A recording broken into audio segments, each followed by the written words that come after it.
Thanks Mobile, this is for you. I like your services, but I don't like how you design your API. The appropriate HTTP method for getting information would be get, not post, because we are not doing any modification. We just want the same status.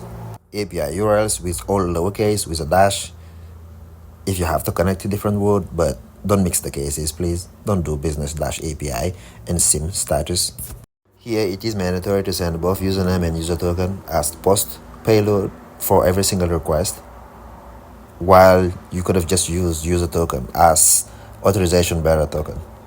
Usually, whenever you request for user in the token or the user in the password, it is to generate an access token that has an expiration date. It either is 5 minutes or a full day, depending on your use case. And that temporary access token you would get is what you use as authorization bearer token as a header, not a post payload. Don't make it mandatory, please. Some HTTP endpoint have a rate limit of 5 seconds between calls. Let's say you're trying to get the SIM status, it makes sense. I mean, they don't want you to spam them. But let's say you're trying to activate two different SIM and you call it in the span of 3 seconds, it will just block the second request. This is still good enough if you're designing API, but initially when we were building APIs is to allow different computer system to communicate between them. But again, they probably have their own reasons, but yeah, it's still too much. And this is not the only endpoint I found on their documentation that requires you to wait 5 seconds before you do the next call. Summary, make all your HTTP URL lowercase. If you have to connect them, use a dash. Don't mix the case.